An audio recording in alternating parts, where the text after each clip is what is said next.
So today we're going to be talking about fourth species. So with fourth species, one of the things you're going to notice is that we still have a canus firmus. And that canus firmus is either going to be below the counterpoint or above the counterpoint. When it's below the counterpoint, there's a few different suspension options you can have. In this particular example, the only option shown is a 7 to 6 suspension. And you'll notice that that 7 is a dissonance on the downbeat. The reason we can have a dissonance on the downbeat is because it's smoothed over by this tie that holds across. So that tie really makes it possible for you to just have this nice dissonance on a downbeat because it just creates this smoother texture. You can also have consonant suspensions. So with four species, you can either have a consonant or a dissonant suspension. So here we have 5 going to 3. You'll notice it doesn't resolve down like the 7 going to 6. So we have our consonant suspension here. It holds over into a dissonance. This resolves down. It has to, because we still have to resolve our dissonances by step. When we have a 5 going to a 3 like we do here, it can leap up. But the important thing here is notice that even though we have that melodic leap of a fourth, it still resolves down once the suspension ends. So here, again, 5 going to 3, it leaps up to a 6, and then it resolves down. So when you have a solution below the canus firmus, there's only one type of dissonant suspension you can have, and that's a 2 going to 3. So you'll see it here. So this actually makes writing a solution below a little more difficult, because as you're going to learn, there's a few different suspensions besides the 7-6 you can have above, but below you can only have that 2-3. So I just want to make that real clear on the outset so that you don't get confused. So now we're going to go through and I'm going to start talking about all the different parts of four species. It's one of the more interesting species because it allows you to really spice up your counterpoint with these dissonant suspensions on the downbeat. So there's 3 parts to a suspension.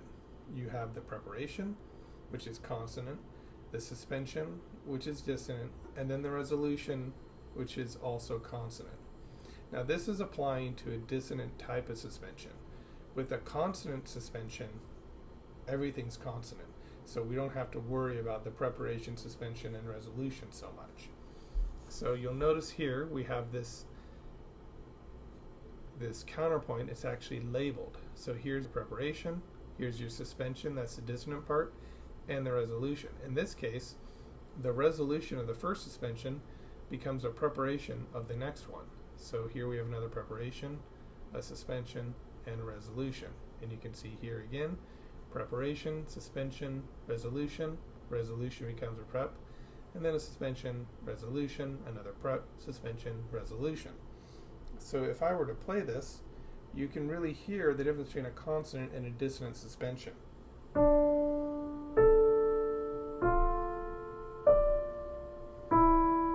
You hear that dissonance right there.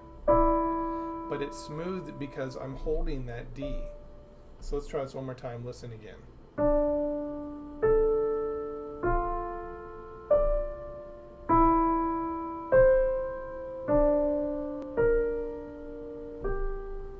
So it can continue, and we end up having this sort of ebb and flow between our consonant and our dissonant suspensions. So whenever you want to write a suspension, make sure that it is prepared with a consonant preparation. It doesn't have to be the same note. Notice this is an F, that's a D. It then moves down to an E, and that's where you get your dissonance. So we don't tie this F over. It actually occurs over 2 different notes.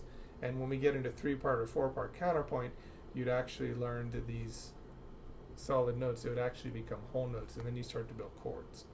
So hopefully that's pretty clear, because we're just going to go on to the next step here. So when working with suspensions, you can have a suspension that is above the canus firmus or below. Theoretically, you could have a 9-8 or a 2-1 suspension above the canus firmus, but this poses a problem and it has to be treated very specially, so I will talk about that in the next slide. The 7-6 and the 4-3, those are 2 other dissonant suspensions you can use. They can be used freely. And if we look at this, and this kind of goes into why the 9/8 and 2/1 are problematic. If we look at our canus firmus, we have this nice descending line to end the counterpoint solution. If we have our 3, we've got a consonant preparation, a dissonant suspension that comes down to a 3. Then we get another dissonance on the downbeat. We get another 3, which is a consonant, and then another dissonance. So whenever we analyze chords in music theory, we like to eliminate all the non-chord tones and identify them. That makes us able to see the underlying chords just a little bit better. So if you eliminate the dissonance, what you really have are a series of 3s. And this is one of the reasons why when we use suspensions, we don't want to use more than 3 of them in a row, and 4 would be absolute maximum. But typically you only see counterpoint solutions with a chain of 3 suspensions like you see here. At this point, if we wanted to continue, you'd have to break the suspension and go into maybe a consonant suspension to continue the counterpoint. So if we look at this example, you can see all of your 4/3 suspensions. When you write below the canus firmus, you can only use one type of suspension, and that's a 2/3. So with the 2/3, you're still counting from the bass note, so this is a D here, and then we have your E on top, so that is a second, and it just comes down into a third. That's why, 7/6 and 2/3 are a little bit different, but that's why you end up having that dissonance that just resolves down. So the 2/3 is the only one you can use below. So let's talk a little bit about the 9/8 suspension in the next slide. So if you have a 2/1 suspension, it's the same thing that I showed you with the 4/3. So we have our unison, it comes over, goes into a dissonance, and comes down to a unison. It doesn't sound very identifiable. So if I play this,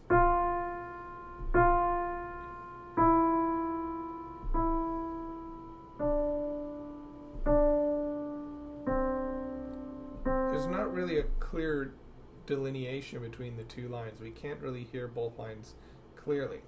The biggest issue is that essentially when you get rid of the dissonance, you have a series of unisons. So we have parallel unisons. The same thing happens if you have a 9/8 suspension. The difference is with a 9/8 suspension, you get parallel octaves. So that's one of the reasons why we can't use the 9/8 suspension unless you do it as it's done here. So here we have contrary motion. The F, then we have our A, comes up to the G. That sounds a little bit more satisfying, and that contrary motion disrupts the sound that we get from those parallel octaves. It's the same thing with the unison. We'd still want to try and avoid using the unison, but at least if you're moving in contrary motion and ending on a weak beat for the unison, it's a little bit less abrasive. So here we have an F,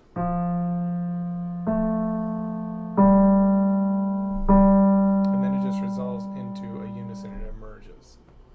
So that's why we try not to use a 9/8 and 2/1. If you do use it, you want to make sure you're using contrary motion. So here are several different suspensions in actual practice. So we've got our 7/6s from our opening solution. Here we have our 2/3s when we have a counterpoint solution below the canus firmus. You notice that these are mixing between consonant suspensions and dissonant suspensions. So that's the important thing to take away from this. You can have both consonant and dissonant suspensions, but we try and include as many dissonant suspensions as possible. The other thing, you'll notice that we leap right here from the C up to the F, and then it resolves down.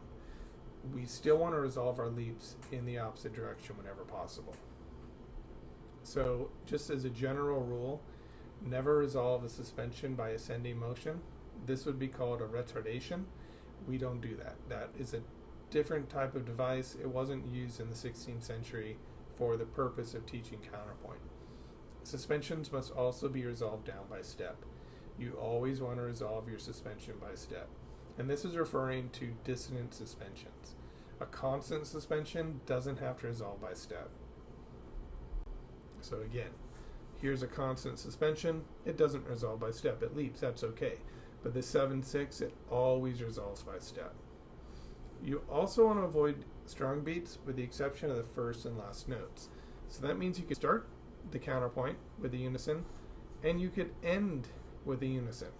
But if you think about this, a unison on the last note would not be possible if the counterpoint solution was going to remain above the canus firmus. So that unison solution would only occur if it was below the canus firmus.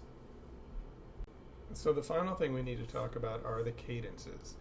There are effectively two cadences that you should use. We always try and end with a suspension that goes into the cadence. So if you look at this first example, we have the E and our seventh above it, and then we come into a 6, and then we just resolve to the octave. So that would be an appropriate cadence. We always try and use a 6/8 cadence that's suspended by a 7. If you can't do that for some reason, the canus firmus prevents it, then you can always use second species to end this. So you can use your second species cadences. So for the cadence when the canus firmus is above and the counterpoint's below, we like to try and use a 2/3 cadence. So you want to make sure it's a 2/3 and not a 9 going into a 10. It's got to be the 2/3. And again, if you can't do that, you can always use second species to finish this. So that's everything for fourth species. It's really not that complicated of a species, but it adds a lot of flavor and color, and it lets you have some dissonance on the downbeat, as long as you approach it very quietly and sneakily by suspending it with the consonants from the previous measure.